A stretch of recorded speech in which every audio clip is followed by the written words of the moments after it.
I'm Gabs. And I'm Liz. And And welcome welcome to to Their Their Tropes Tropes Battled for Battled for Dominance. Dominance. That was good. Was it? I hope so. Was it? Also, I hope hi so. guys. I have my fan blowing directly in my face, and I tried a new hair gel yesterday that sucked. So I am struggling, having a bad hair day today. But Liz is always having a good hair day because pink hair just suits Liz. And these Thank you. cats won't leave me alone. I swear, they are only this bad when I'm trying to do something like streaming or recording. They never bother me unless I'm doing this.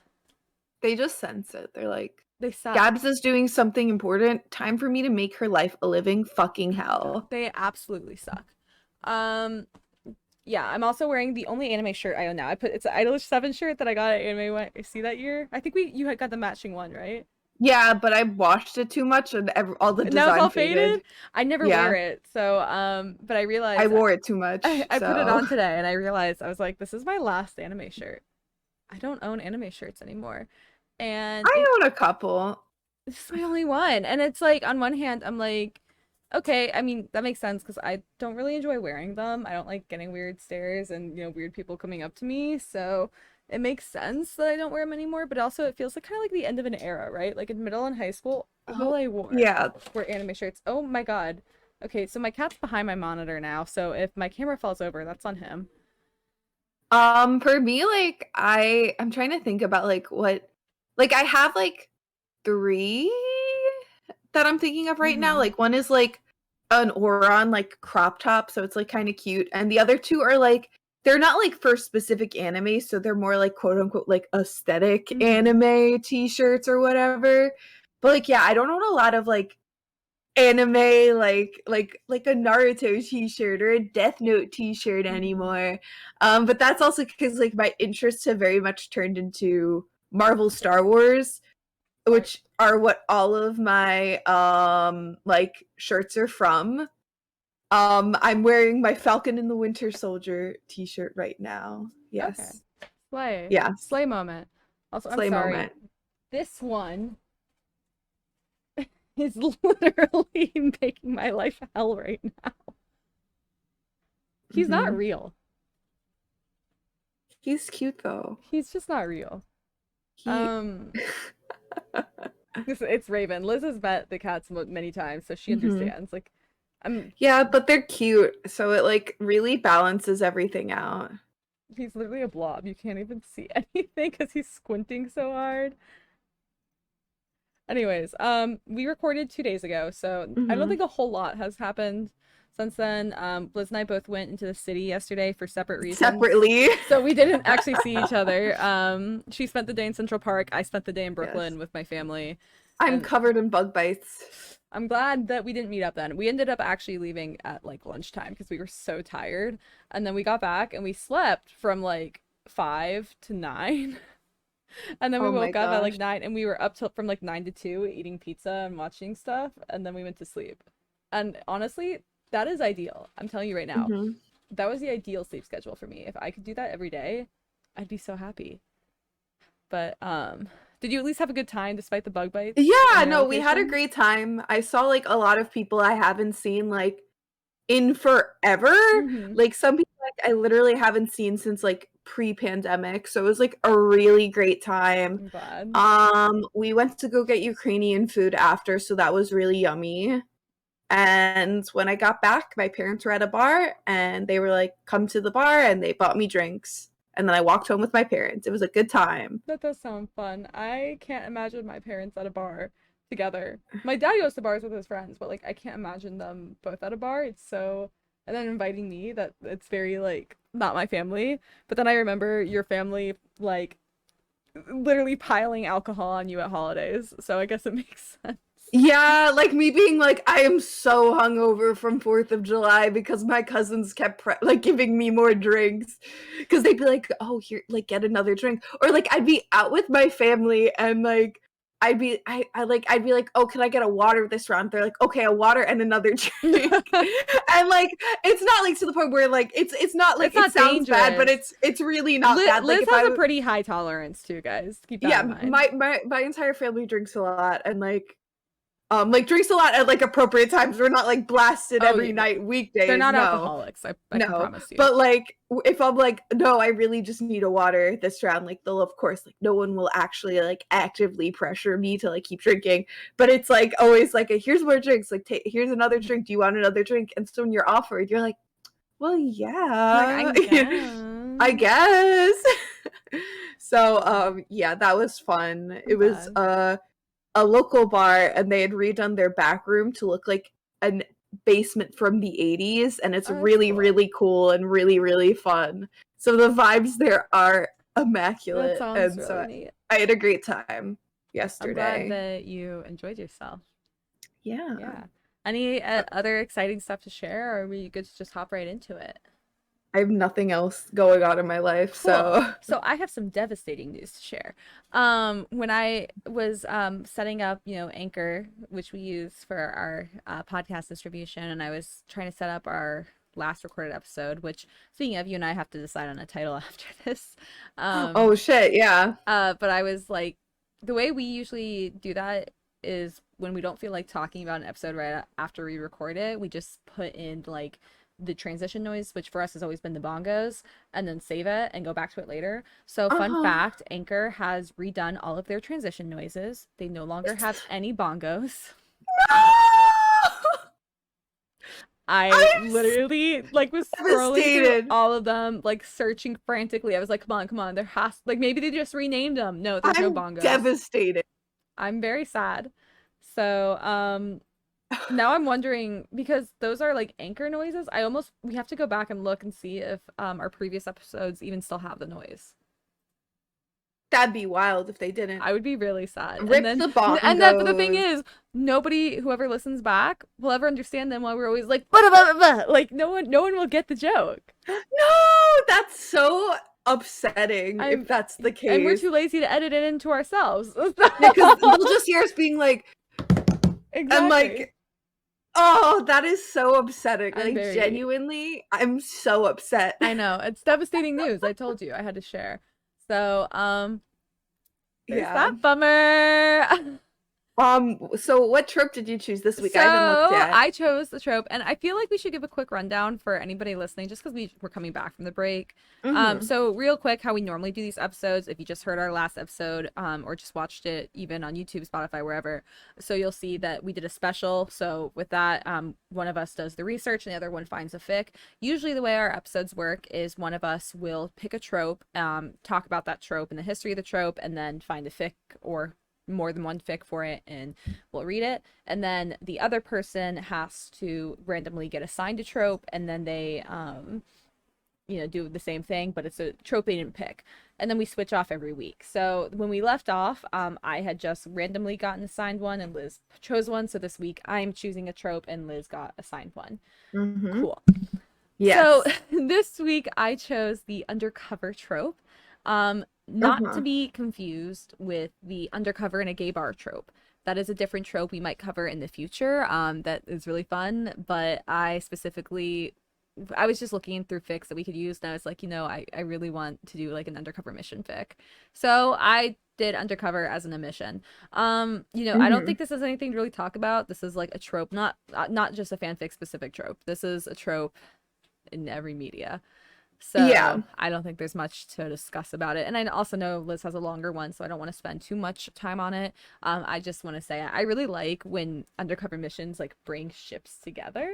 Yes, definitely. When you're like, the undercover mission is you guys have to pretend to be a married couple, and they're like, okay, and they haven't admitted their feelings for each other yet. So then they're acting like a married couple, and they're like, wow, I have a crush. And then we're a sucker for romantic tropes. So yes. As someone in the Marvel fandom, I'm very used to this kind of trope. Yeah, like within fake dating, where it's like, very, very common. Right. It's like fake dating, but like with a purpose beyond just like, I want to make so and so jealous. It's like there's something at stake here. And I love that. So it's like we really have to like cheese it up, because like if you're doing it to make someone jealous, they don't believe you. Like, it's not the end of the world. But like, if you're on an undercover mission and they have to believe that you're married, or it's literally like a life or death situation. Exactly. So it's like even more intense. The stakes are like even higher. Oh my gosh. Exactly. So great. Yes, exactly. Thank you, Liz, for coming up for me. So I just was searching fics, and this one that I found, I was surprised. I didn't realize that there was fanfic for the show, but then again, you know, if it exists, there's fanfic for it. So I Mhm. should really stop being surprised by this. But it's kind of a soapy crime series. It's called Blacklist. I'm sure if you think it sounds familiar, your parents probably watch it or something. I I was gonna started say, yeah. I started watching it at the beginning of the pandemic, and there was 8 seasons on Netflix, and I watched all of them within a couple of months. I just got really, really into it, and Mhm. I know that there's more seasons that aren't on Netflix. So I'm just waiting for Netflix to add them because I'm too lazy to watch them otherwise. But the, the TLDR FBI most wanted guy and turns himself in for reasons that you find out pretty quickly. So I don't but I don't want to get into it just in case anyone listening doesn't want spoilers or whatever for whatever reason. And every episode is just like bad guy of the week type episode where they're like, this is the you know, number 58 on the blacklist and his code name is the Riddler, you know, for example. Yeah. And it's just like this is what he does, and you know, the number one guy on the FBI most wanted list who's now working with the FBI, he has a lot of information that he shares with the FBI, and basically he does all this in exchange for him, you know, being allowed to still pretend that he's most wanted and not captured, and runs his business basically protected by the FBI. And it's kind of cool, and there's like so many plot twists, and that's where it gets really soapy. So if that's not your thing, Yeah. don't worry about it. But then it's like there's kind of a loose plot, and it, like every other bad guy of the week series, the plot really is only relevant at the beginning of the season and the end of the season, and there's always like a big finale type thing. A la um Criminal Minds I've never as watched well. Criminal Minds, but It's I'm it's sure it's very very similar. very much, oh, bad guy of the week, and then you know like Yeah. the basic behind the scene plots of like they're like the people who are like actively like solving the crimes, like their like lives, but Mm-hmm. they're never like front and center, but they're always kind of there. And then there's like the big bad of like each season, or sometimes sprawled over like like 2 seasons Mm-hmm. or whatever. Criminal Minds is actually so crazy. They've gotten some like insane people like as some of their like villains. Wasn't Justin Bieber killed on there once, like years ago? It Or was was one. that it was It one might of have those been shows? a shows. Do you remember I Justine, the YouTuber? She was killed on one of those shows, and one of their big bads for one season, and like this was actually like a long time big bad, like an Mm-hmm. insane one, was like fucking Mark Hamill, and it's like what? That's so that's a lot. I love Criminal Minds so Oh, much. oh no, here he comes. The cat, Yeah. yeah. He But just like yes, slinked under the camera. if people want to talk about Criminal Minds with anyone, please talk about it with me. I fucking love Criminal Minds. It's a great show. Yeah. So good. So good. And it's coming back, baby. They're making new episodes. I'm happy for you. Thank you. Thank you. Back to the Blacklist, however. Yes, sorry. I just want to say this fic, the author said it's like think of it takes place around season 7. There's not season 7 is where like a lot of the crazy plot twists come in, so don't listen if you don't want spoilers, but if you don't care, feel free to listen. There are quite a few people talking, so Well, thanks, Gabs. I was gonna possibly watch the show. Oh, I mean, I don't think there's any spoilers in this, actually, to be fair. I'm just saying this is like the Okay. timeline that the person put it in, but I really don't Mhm. think there's any spoilers in this because this is like somebody's made up villain of the week. Okay. So the fic is called Undercover, by Chartreuse, Blue, and Yellow, all one word. And yeah, I'm gonna have you read for Wrestler, and I'll read for. Wait, no, I'm gonna have you read for Keen because her name's Liz. And I'll read for Wrestler and Aram, and then I'll also have you read for Park.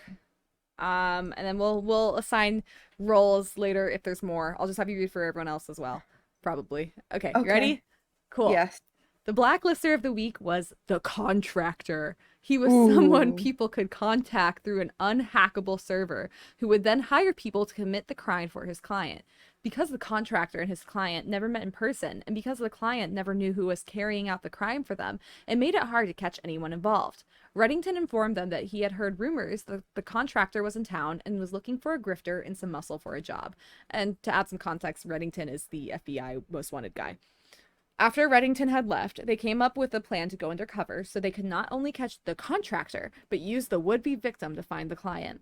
It was unanimous that she would go undercover as the grifter and Ressler as the muscle, though Park raised an important question. And you'll read for Park. Okay. How can we guarantee that Ressler and Keen will get hired together rather than one or the other? It was a good point, and they thought about it, but after a while, Aram perked up.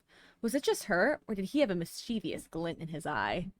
Well, Agents Keen and Ressler could go as a couple. Surely the contractor wouldn't split them up then, would he? Liz looked at Ressler, and they shared a look, realizing Aram could be onto something. Park seemed on board with the idea. Yeah, I think that'd work. If you guys show up as a couple, he'll most likely just hire you both rather than try and find someone to replace one of you. You guys being married also implies that you have worked together many times, so you have that going for us as well. I'm going to read for Cooper as well. Okay. He's here. Cooper nodded, agreeing with Park's reasoning. Well, that's sorted. Keen, Ressler, you'll be going undercover as a married couple. Before leaving, make sure you get both your stories straight. They nodded, and after he assigned Park something to do, the two of them left, leaving her, Ressler, and Aram. Ressler turned to her. Do we have to act a certain way so he believes that we're married? Liz could swear she heard murmuring, which sounded suspiciously like, you don't have to act any different, and she turned to Aram. You said something? His head jerked up from his screen, surprised that someone had heard him. He faltered slightly under both her and Ressler's gaze. I was just saying maybe you guys should wear rings? She turned to Ressler and raised her eyebrows because it was a good point. He nodded. Yeah, that's probably a good idea. And so 2 hours later, Keen found herself driving with Ressler to the house Reddington had said the contractor would be at. Before they had left, she had raided the undercover department and back in their office had unceremoniously taken the larger ring out of the box and handed it to Ressler. He had smirked and said, I do, and she just laughed and had shaken her head. Liz had to admit, this is a bit of a spoiler. It felt slightly strange wearing a wedding ring again, even if it wasn't real. The one she was wearing right now was a plain gold band, identical to Ressler's, while her first one had been flashier with diamonds. But Liz scoffed to herself, that probably had been for show on Tom's part. She snuck a glance at Ressler's hand on the steering wheel. Was it weird to think that a wedding ring looked good on him? She wondered what his thoughts were about wearing one, considering what had happened to his fiancée all those years ago. He seemed pretty relaxed, though, and she was sure his mind was on the mission. Deciding she should probably get her mind off her partner and do the same, she looked at the GPS. We're a few minutes out. He nodded. Is that me or? Yes. Okay. So, quick recap. We're Mr. and Mrs. Charlie and Jesse Jones. You're a professional grifter, and I'm an ex-Navy SEAL turned muscle for hire. No, that's you. I lied. You're right. I'm stupid. So, quick recap. We're Mr. and Mrs. Charlie and Jesse Jones. You're a professional grifter, and I'm an ex-Navy SEAL turned muscle for hire. Yep, married for 5 years so far. He turned to her and grinned. And hopefully many more years to come. She shook her head and laughed. Let's hope we at least get till 10. The traditional gift is a diamond, and I've been wanting some new earrings. Ressler threw his head back and laughed at her teasing, and she couldn't help but join in. A few moments later, she focused back on the job at hand and said, Oh, sorry. It's okay. If the contractor asks for any previous job specifics, I'll come up with something and you can add and back up any details. Ressler nodded, completely fine with that plan. It wasn't a very thorough one, and if she were going undercover with anyone else, she would have gone into much more detail. But this was Ressler. They had been partners for over 7 years, and they knew each other well. He had complete faith in her undercover skills, and she knew he'd back up whatever she did. They pulled up to the nondescript house, and after putting the car in park, he turned to her. You ready? Yup. You? He smirked at her. Come on, Mrs. Jones. Let's get hired by this contractor. She grinned back at him, and they walked towards the door, knocking as they reached it. It was opened up, and after all this time, she knew that the blacklisters could be anyone, but she was still slightly surprised by the old, well-dressed man in front of her, who only came up to her shoulders. Do you want to read with a bad British accent? Fuck. Because I was actually so... Everyone knows my friend Lauren, and we've been talking that we, like, jokingly talk in British accents now to each other. and I just need to get into it. Because we Okay. say, like, once we get into it, All right, we but can't. once you get into it, yeah. It's not that hard to. There you it's go. pretty There you hard go. to stop. May I help you? It's taken 1.5 years to get Liz to do a bad accent on the show. It was the break. The break did it. We have to thank Lauren for Thank all you, of- Lauren. I'm going to kiss her on the mouth. It was this. we like specifically when we were watching Moon Knight, we really like we physically could not stop doing British accents. Like it was impossible. We would just and like it was like literally last week where she was at my house and I come downstairs and she just goes into the British accent and so I immediately go into it and we have like a full fucking conversation. I love that for you guys. British accents. It was a great time. But yes. Okay, back to the thing. By his British accent and his attire, Liz would describe him as an elegant Englishman. Ressler was good at Undercover, but he knew she was great at it, so he stood slightly behind her, playing the role of bodyguard well, and let her take the lead. This is you. Oh, sorry. I'm Jessie, and this is my husband, Charlie. Ressler nodded in greeting. And we hear that you're hiring. The man's eyes narrowed, and after studying her face, she made sure to keep her expression genuine and non-threatening, and taking in Ressler's stance behind her, he gave a single nod. Okay, so here's the part that's the problem with the British accent for me. I need someone else to start talking. I can start in it, and then you can continue. And then I need to go into it. Best not to have this conversation in the open. And opening the door wider, he stepped aside. Sorry, by the way, if you're new and actually have an English accent, we will be making fun of you. Yeah. If it makes you feel any better, I have a British passport / citizenship as well, so I guess I'm making fun of myself as well. Ressler waited for her to go in first, and she thanked the contractor as she passed him. A quick glance around the living room showed absolutely no personal artifacts and no sign of having been lived in. She turned to face the man who was shutting the door, as Ressler took up the same position of standing slightly behind her. Not wanting to sound overly enthusiastic, she kept her tone even and polite. We've heard about you as the contractor, but is there any name you'd like us to use instead? He paused for a moment. You gotta get me into the British accent. He paused for a moment. I need to start talking come on, in you it. got it. You may call me George. She nodded. See? That she was going to... Oh, wait, here. Seeing that she was going to talk again, George held up a hand. Slightly worried as his eyes narrowed at them, she stayed quiet and let him talk. A conversation like this must be held in private, but do not assume for one moment that because I have invited you inside, I will be... I lost it at the end. That's fine. Keep going. Keep going. No, I lost it. Okay, that's fine. No more. I'm glad that we got at least that much out of you. For people who like don't know, it would literally Liz if literally you're new, would stand there dead face, like refusing to talk, and I'd be like, "Come on, Liz, do it." Like, and she'd no, be like, "No, I'm good. I don't do peer pressure." And I'm like, "Liz, please." And I'm like, "Absolutely not." Just finish out the line. It's fine. I said it. I will be hiring you. Oh, I'm blind, deaf. Wait. You good, Gabs? No. Liz nodded. That's you again. That's fair. I'm sure you have a vetting process to follow, and oh fuck, I can't go right into the British accent. You don't have to do British anymore. That is not it. Liz kept her expression neutral, but her gut was telling her that something was about to go wrong. The tension she felt from Ressler supported that feeling. What is it then? Clearly very distrusting of her and Ressler, he answered. The only person I've told of my whereabouts was my client, which raises the important question, how did you find me? Shit, Red didn't mention that. Not showing any of her internal panic, she kept her voice calm.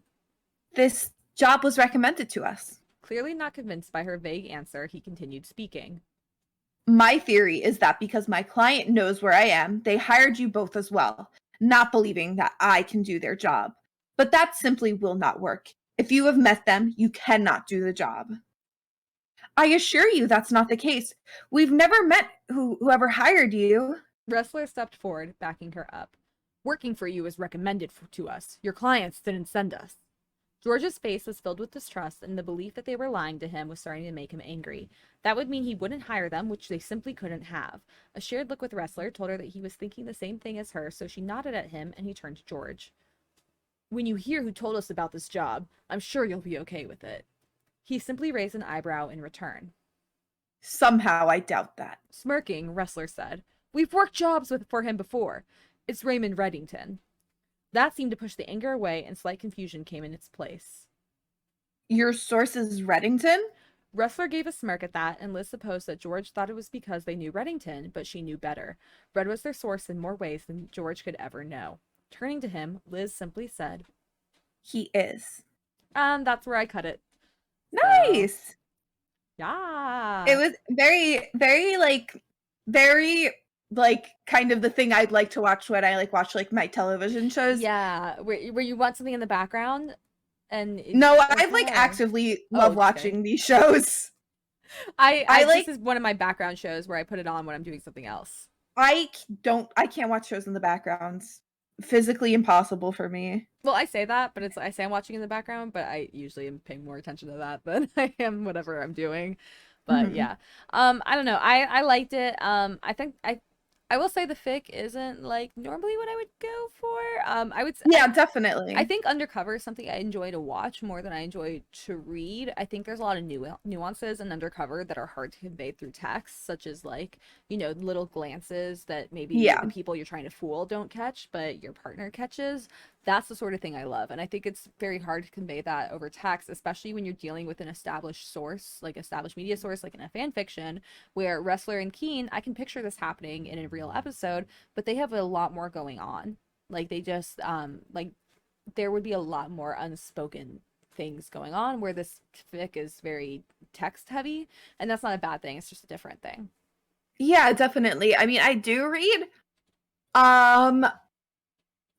some of these fics definitely for Marvel, where it's the kind of going on an undercover mission and you need to pretend to be dating or whatever. So that's definitely something I've read. I don't, as I always say, I don't even necessarily read anything for fandoms that aren't Marvel.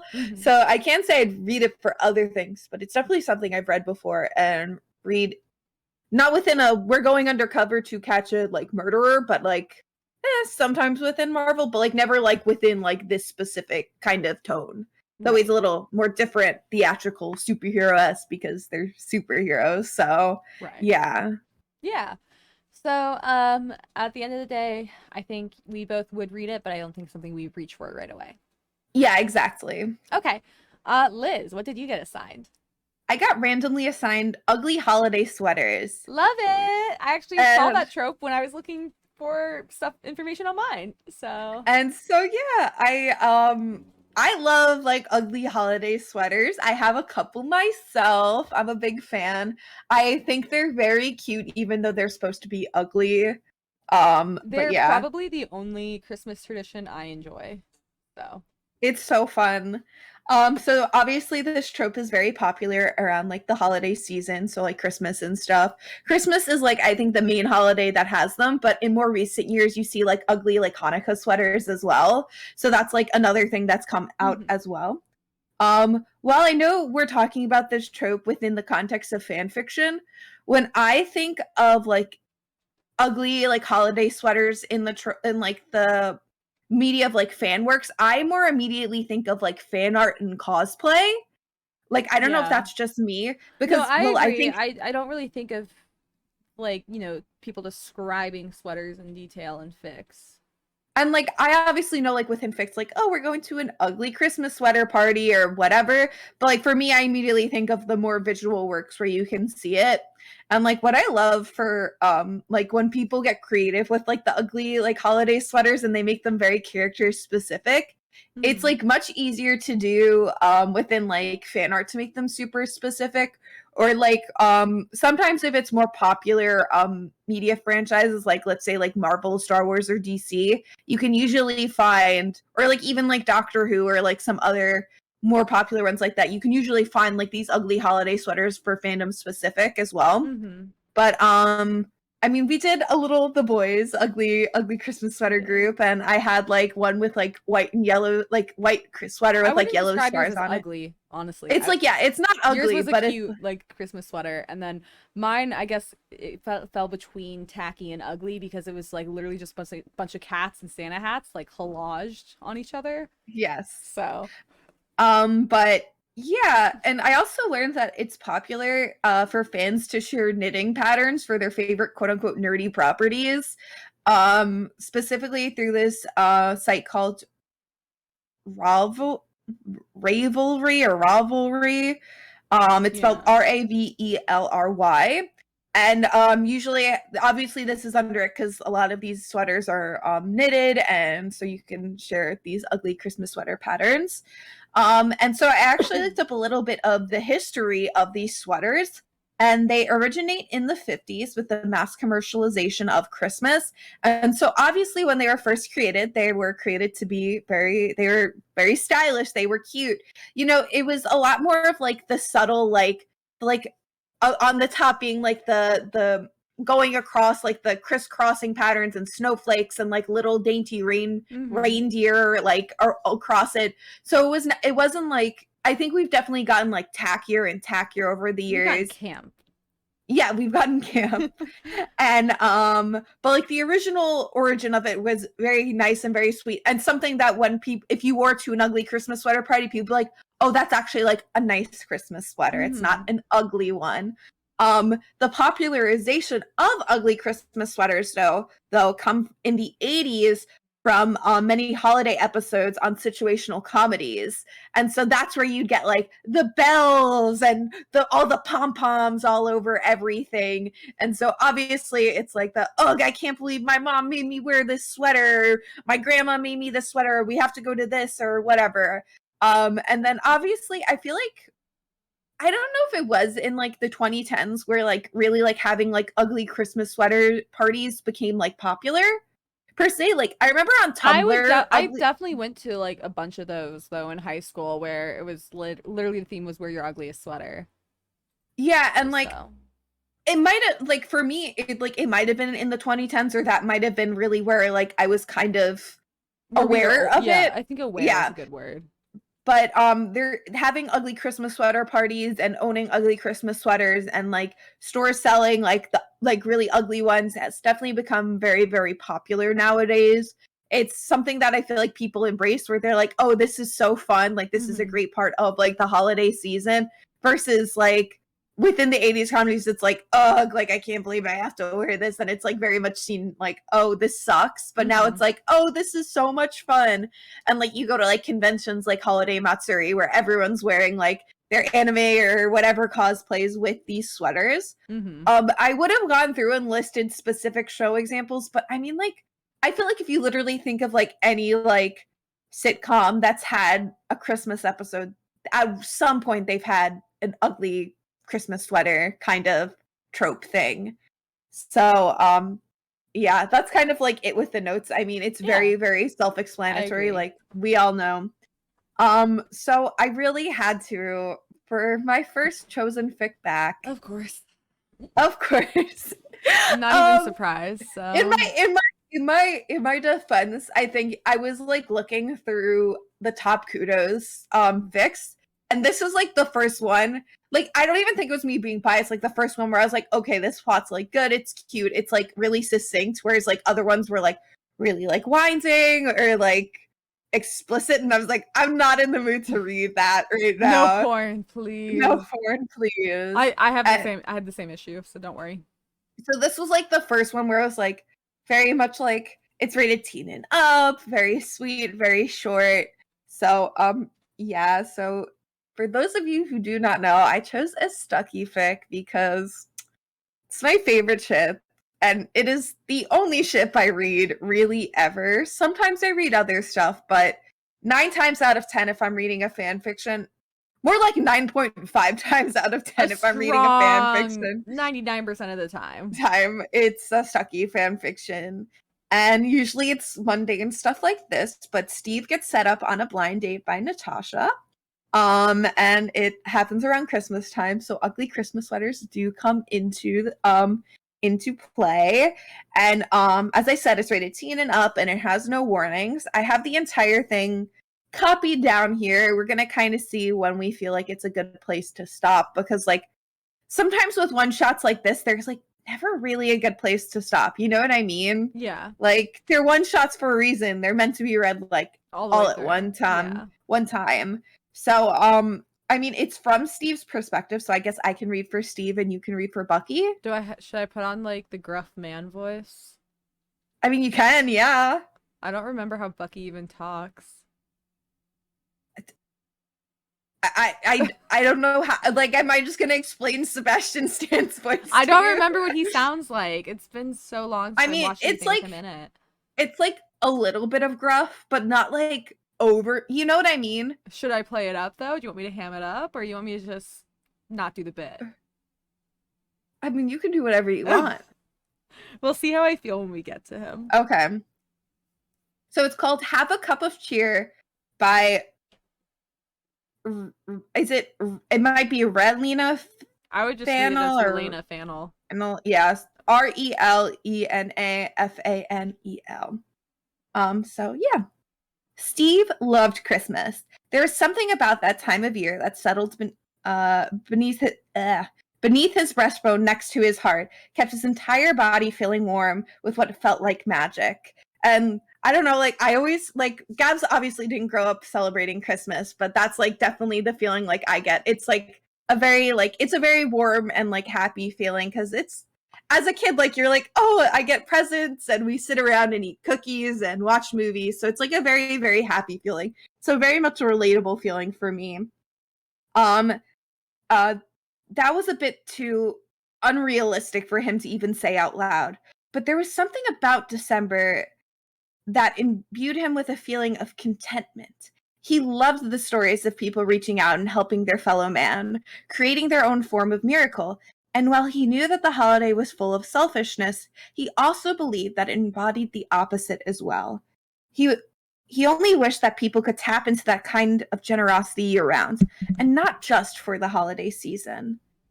There were a lot of things he loved about Christmas. There are a few things that he didn't. One of them was the fact that year-round his coworkers seemed to think it was a shame that he was single, going through his life without a significant other to go home to every night when the show ended. They would shoot him pitying looks, ask leading questions about his love life, and would start bringing single friends around who just happened to be in the audience of the show. I don't know what show they're talking about. I'm assuming they're performers or something. Yeah, it wasn't specified in the like little blurb at the top of the author's like own universe. Unless I read the blurb and I completely overlooked it, which is highly possible. Yeah, very likely. Very likely me. Steve found it invasive and offensive. During the holiday season, it amped up to about an 11.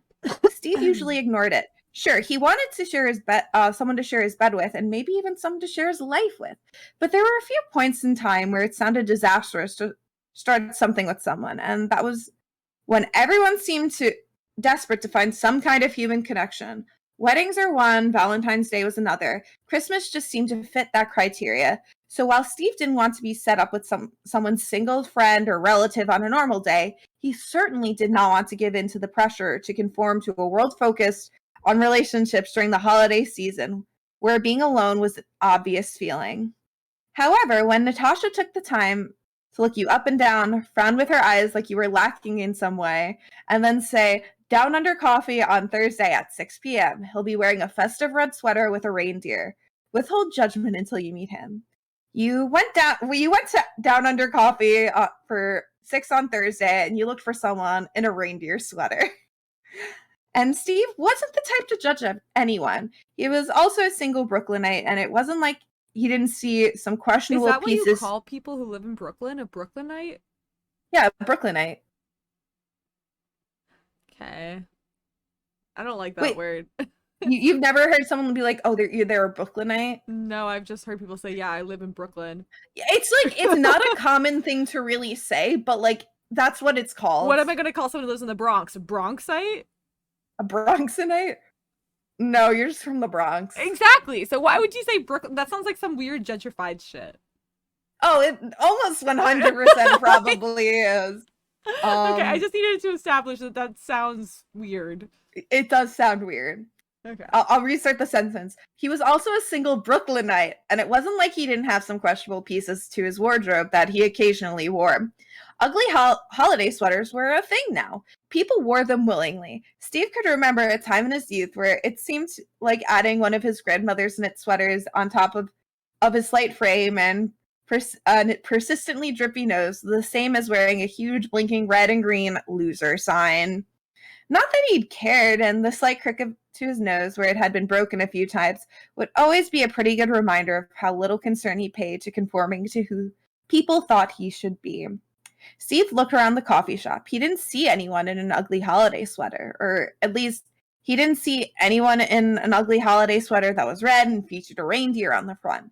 There were more people in the cafe wearing holiday-inspired ugly sweaters than there were any right to be in the middle of Brooklyn.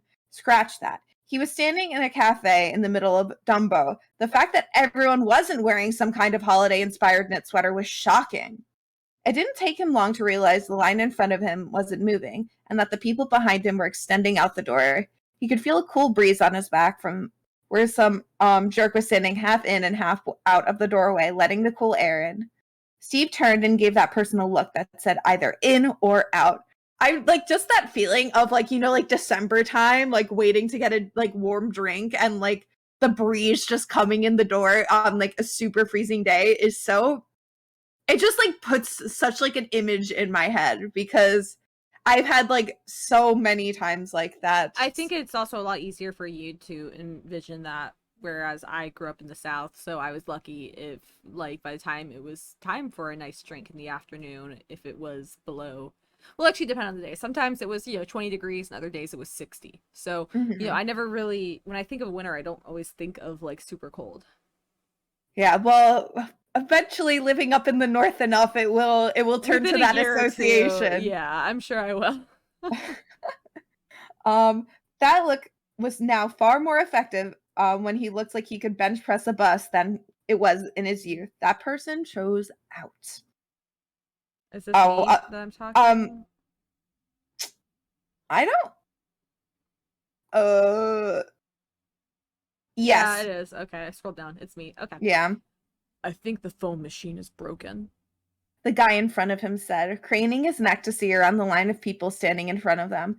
He was carrying 3 parcels and had the appearance of someone who was actually there for coffee rather than an overpriced latte and a chance to sit in a crowded coffee shop with a laptop. Okay, but Steve does seem like the type of person to be like, that Starbucks shit is so stupid. Just get a plain black coffee. He's like, it shouldn't have more than 3 descriptives. That it's just a coffee. Steve. Yeah, that seems very Steve.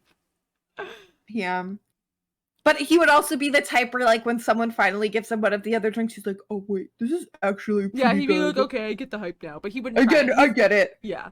Where it's like, my dad's very much like, I just want black coffee, blah. But then my dad's all coffee anymore. But then my dad's also going to, like, Starbucks and getting his, like half iced tea, half lemonade, thing. So very, very, very that kind of vibes.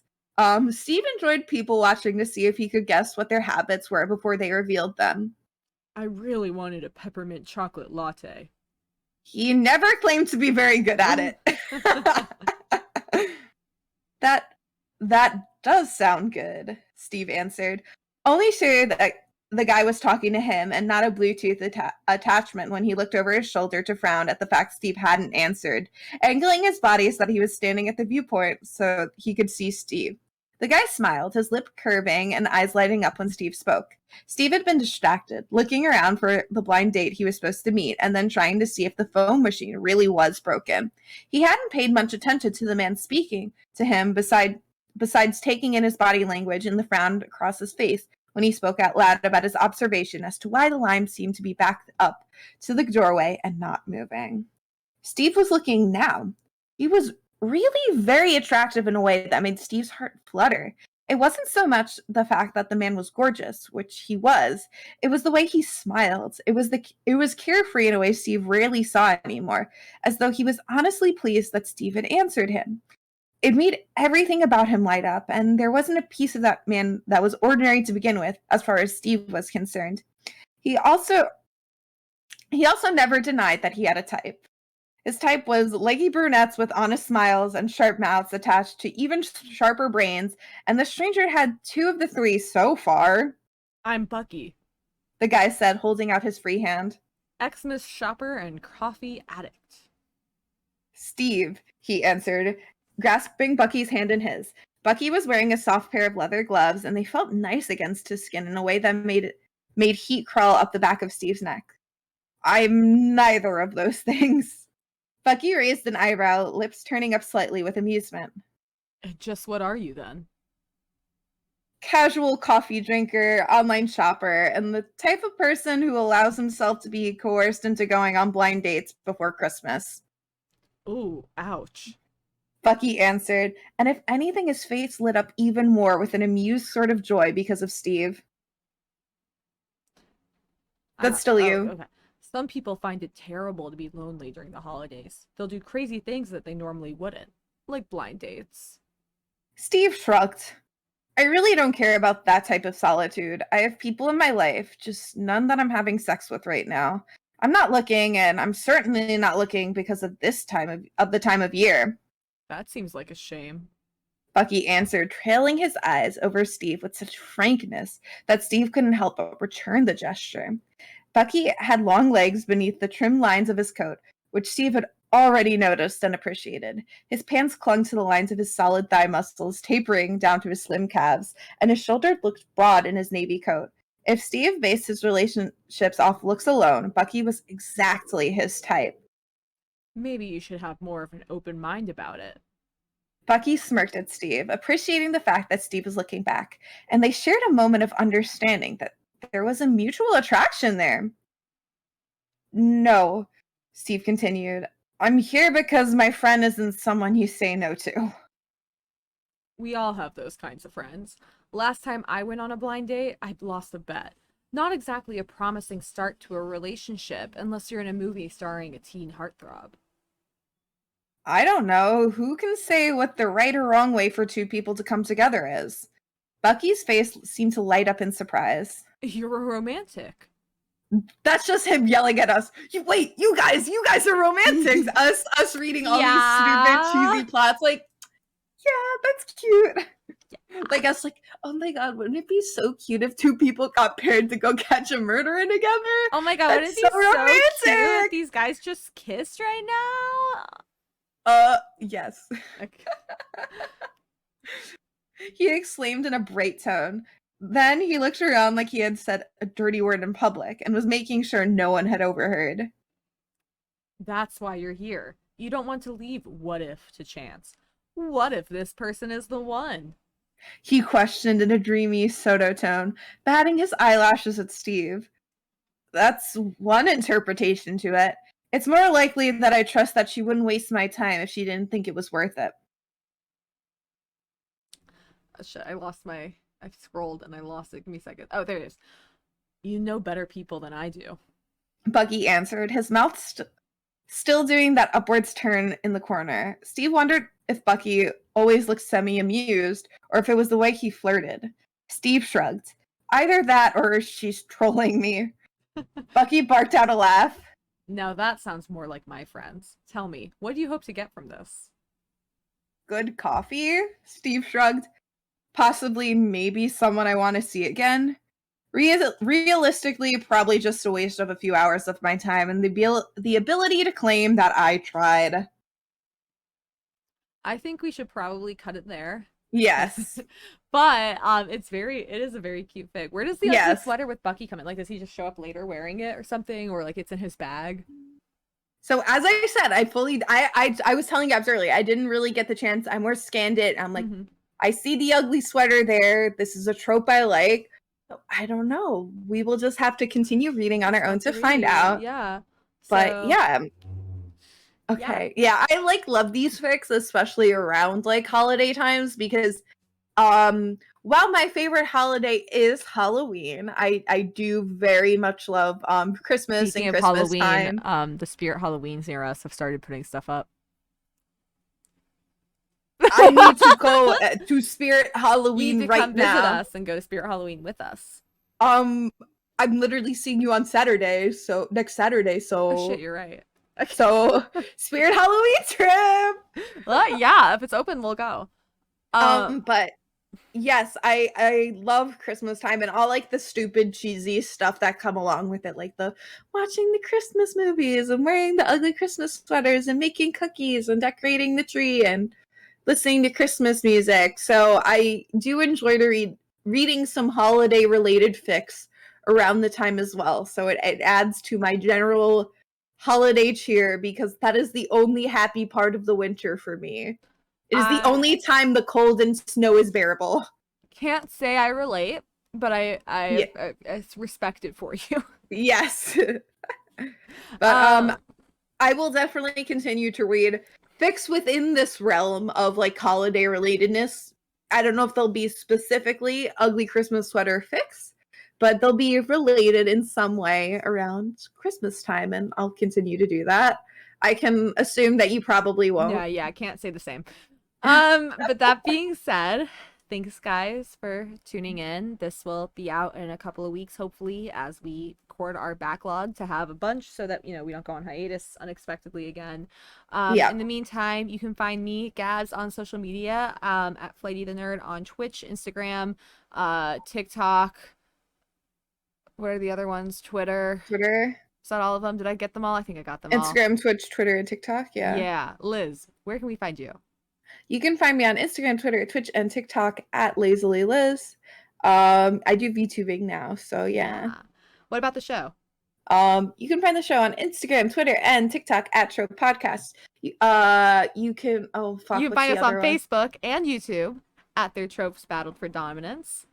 You can, if you need to email us for any reasons, comments, concerns, suggestions, just any nice comments, good Twilight or Maze Runner fanfiction, please email us at tropedominance@gmail.com. Please rate, comment, follow, subscribe, whatever it is, wherever you listen to this podcast. It helps us a lot. Thank you. Thanks, guys. Stay tuned for next time. Bye. Bye.